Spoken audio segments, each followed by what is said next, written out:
Assalamualaikum warahmatullahi wabarakatuh. Selamat pagi anak-anak. Hari ini kita bertemu lagi pada pertemuan kali ini.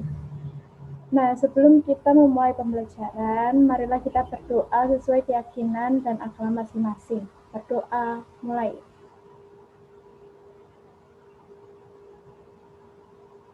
Berdoa selesai. Nah, minggu lalu kita kan belajar tentang algoritma dan algoritma percabangan. Nah, kalian ada yang masih ingat nggak algoritma percabangan itu apa? Mungkin nanti dilihat lagi ya di video Ibu yang sebelumnya, tapi habis ini Ibu juga akan mereview tentang pembelajaran kemarin. Dan pertemuan kali ini kita masih membahas tentang algoritma percabangan. Nah, Ibu akan menampilkan video pembelajarannya.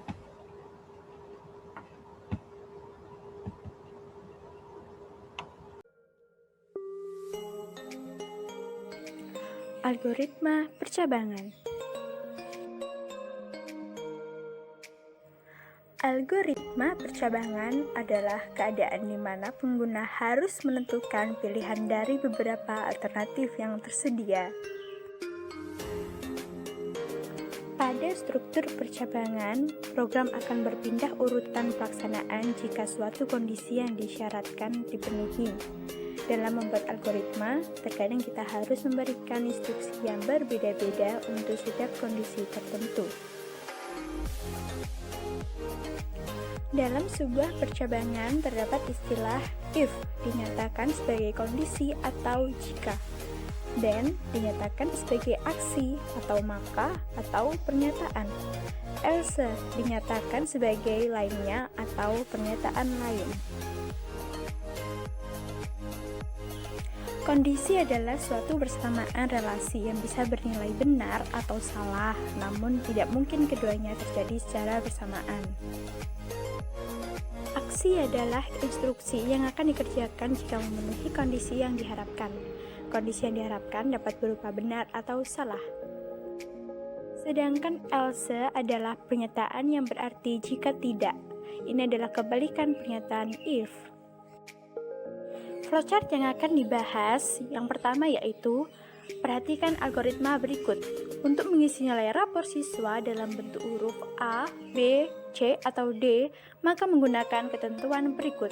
Jika siswa mendapatkan nilai rata-rata ulangan 75-100, maka nilai rapornya A. Jika nilai rata-rata ulangan siswa berada di antara 60-74, maka nilai rapornya B. Jika nilai rata-rata ulangan siswa berada di antara 30-59, maka nilai rapornya C. Jika nilai rata-rata ulangan siswa berada di antara 0-29, maka nilai rapornya D. Nah, ini bentuk flowchartnya. Soalnya tadi kan ini ya, kalau dalam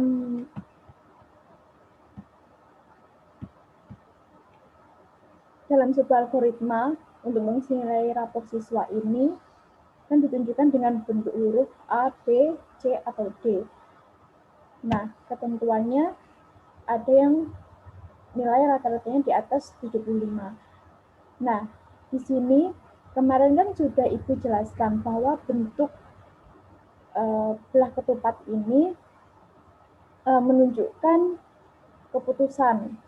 Jadi apabila seorang siswa mendapatkan nilai rata-rata lebih dari 5/75, ya ini jadi di soal tadi kan 75-100. Nah, di sini cukup ditulis nilai rata-rata lebih dari sama dengan 75. Ini sudah mewakili 75-100 itu sendiri ya.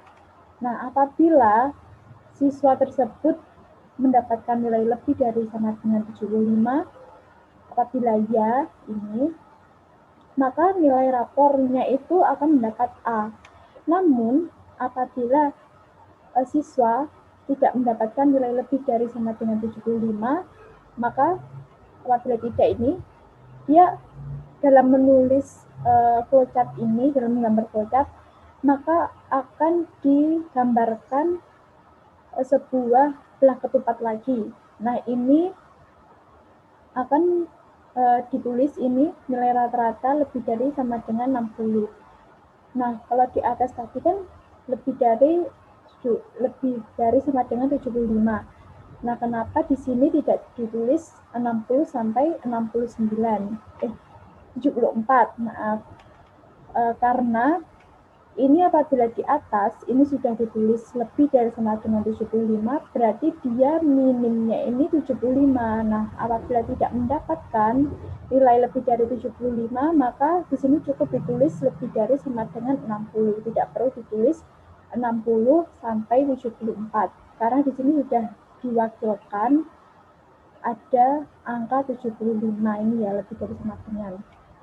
Jadi di bawahnya cukup ditulis lebih dari sama dengan 60. Itu nanti sudah menunjukkan bahwa nilai rata-ratanya itu 60 sampai 74. Nah, apabila seorang siswa mendapatkan nilai 60 sampai 74, apabila ya, ini dia dituliskan di sini nilai rapornya itu B. Nah, sedangkan apabila seorang siswa tetap tidak mendapatkan nilai 60, maka nilai rata-ratanya ini ditulis lagi ya, dalam bentuk belah ketupat lagi, sebuah keputusan lagi bahwa nilai rata-ratanya ini ditulis lebih dari sama dengan 30. Nah, apabila siswa mendapatkan nilai lebih dari sama dengan 30, dia akan mendapatkan nilai rapor C. Nah, tadi yang terakhir, yang ketentuan yang terakhir itu kan apabila siswa mendapatkan nilai 0 sampai 29, maka dia akan mendapatkan nilai rapor G. Nah, dalam flowchart algoritma percabangan ini tidak perlu ditulis seperti ini lagi. Karena apa? Karena sebuah keputusan yang terakhir tadi, sebuah ketentuan yang terakhir ini cukup ditulis dengan bentuk persegi panjang. Ini cukup ditulis dengan nilai rapor D. Karena ini sudah sangat yang bawah sendiri ya. Jadi nilai yang paling bawah sendiri, yang paling batas bawahnya itu adalah 0. Jadi tidak perlu ditulis lagi nilai rata-ratanya. Nilai rata-ratanya lebih dari sama dengan 0. Itu tidak perlu, karena kita langsung saja menulis nilai rapor D saja. Karena kalau seorang siswa tidak mendapatkan nilai 30 ke atas, otomatis dia kan mendapatkan nilai 30 ke bawah. Nah, apabila siswa mendapatkan nilai 30 ke bawah, ya otomatis dia mendapatkan nilai rapor D. Gitu. Nah, karena di sini fungsinya ini akan menunjukkan siswa itu ya. Jadi umpamanya ada seorang siswa yang bernama Randy. Nah, dia mendapatkan nilai 80. Maka dia akan mendapatkan nilai rapor A. Setelah mendapatkan nilai rapor A, ini ada panah, dia ke samping, terus ke bawah, terus ke samping lagi, terus dia akan menuju N. Berarti sudah selesai begitu. Nah, namun apabila dia mendapatkan Randy mendapatkan nilai 20, maka dia kan otomatis mendapatkan nilai rapor D. Nah, ini jadi langsung dibuat flowchart seperti ini. Ya, ini dalam satu flowchart itu yang baik tetap ada start dan end, jangan dilupakan ya. Terus kita lanjut lagi. Flowchart kedua yang akan dibahas yaitu menghitung selisih dua bilangan. Jika bilangan 1 kurang dari bilangan 2, maka bilangan 2 dikurangi bilangan 1. Jika bilangan 1 lebih dari atau sama dengan bilangan 2, maka bilangan 1 dikurangi bilangan 2. Nah, Ibu perjelas lagi soalnya di sini. Jika menghitung selisih dua bilangan. Jika bilangan 1 kurang dari bilangan 2. Jadi bilangan 1, jadi ada dua bilangan ya. Bilangan 1 itu kurang dari bilangan 2, maka bilangan yang kedua itu akan dikurangi dari bilangan 1 itu sendiri. Nah, ketentuan yang kedua, Jika bilangan 1 lebih dari atau sama dengan bilangan 2, maka bilangan 1 dikurangi bilangan 2. Nah, di sini apabila bilangan yang pertama atau bilangan 1 lebih dari atau sama dengan bilangan 2, jadi bilangan 1 itu akan dikurangi bilangan 2. Nah, ini adalah bentuk flowchart-nya. Nah, bentuk flowchart tadi, nah Ibu tadi juga sudah menjelaskan tadi sama yang pertemuan kemarin, bentuk belah ketupat ini kan menunjukkan keputusan. Nah, dari soal tadi, ini kan menghitung selisih dua bilangan. Ini kan, jika bilangan 1 kurang dari bilangan 2.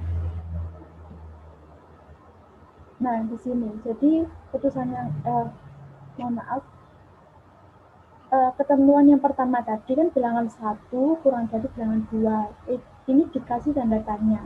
Jadi, apabila dalam menghitung selisih dua bilangan, di sini ditulis ya, ditulis dulu bilangan 1 kurang dari bilangan 2. Ini mengambil dari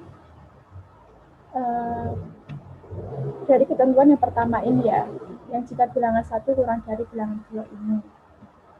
Ditulis dalam sebuah bentuk simbol belah ketupat, yakni memberi keputusan, menunjukkan keputusan. Nah, apabila bilangan 1 ini kurang dari bilangan 2, ya ini ada panah ke kata ya ini. Nah, dia berarti kan selisihnya itu bilangan 2 dikurangi bilangan 1. Nah, apabila bilangan 1 ini lebih dari bilangan 2, tapi di sini kan tetap ditulis kurang dari bilangan 2 ya. Tapi apabila dalam menghitung selisih itu bilangan 1 lebih dari bilangan 2, berarti kan di sini tidak menunjukkan bahwa kurang dari kan, tidak menunjukkan bahwa bilangan 2 itu kurang dari bilangan 1. Nah, ini lebih. Kalau lebih berarti di sini katakan tidak. Nah, apabila tidak, kalau bilangan 1 ini tidak kurang dari bilangan 2 atau sama dengan bilangan 1 lebih dari bilangan 2, maka di sini ditulis selisih sama dengan bilangan 1 dikurangi bilangan 2. Nah, bisa kalian melihat lagi di soalnya ini. Yang kata-kata terakhir ini ya. Bilangan 2 dikurangi bilangan 1. Nah, terus di sini, nah ini kan, ini yang apabila bilangan 1 dikurangi bilangan 2. Jadi, di sini akan ditulis selisih sama dengan bilangan 2 kurangi bilangan 1. Nah, apabila bilangan 1 lebih dari bilangan 2, maka ditulis selisih sama dengan bilangan 1 dan bilangan 2. Nah, apabila sudah, ini akan digambarkan panah terus dan berakhir N. Begini ya, jadi tetap ini kenapa ini tidak sama dengan yang contoh yang awal. Yang contoh awal tadi,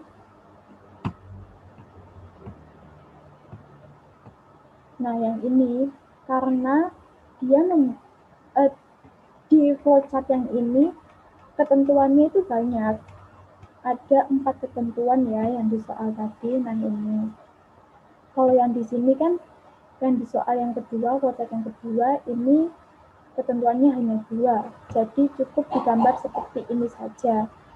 Jadi ada yang sebelah kiri ini adalah bentuk ya, sebelah kanan tidak. Nah ini tetap berakhir N gitu.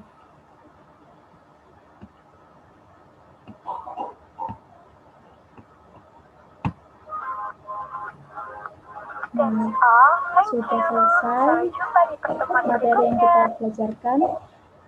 Nah, Ibu ulangi lagi ya. Sama seperti materi yang kemarin, bahwa algoritma percabangan adalah keadaan di mana pengguna harus menentukan pilihan dari beberapa alternatif yang tersedia. Gitu ya. Nah, Sudah Ibu jelaskan lagi, terus saatnya kalian mengerjakan tugas-tugas yang akan Ibu tampilkan di classroom nanti. Akan Ibu akhiri, semoga kalian tetap semangat, tetap sehat. Kita berdoa dulu, berdoa dimulai. Berdoa selesai. Marilah kita selesaikan pertemuan kali ini. Assalamualaikum warahmatullahi wabarakatuh.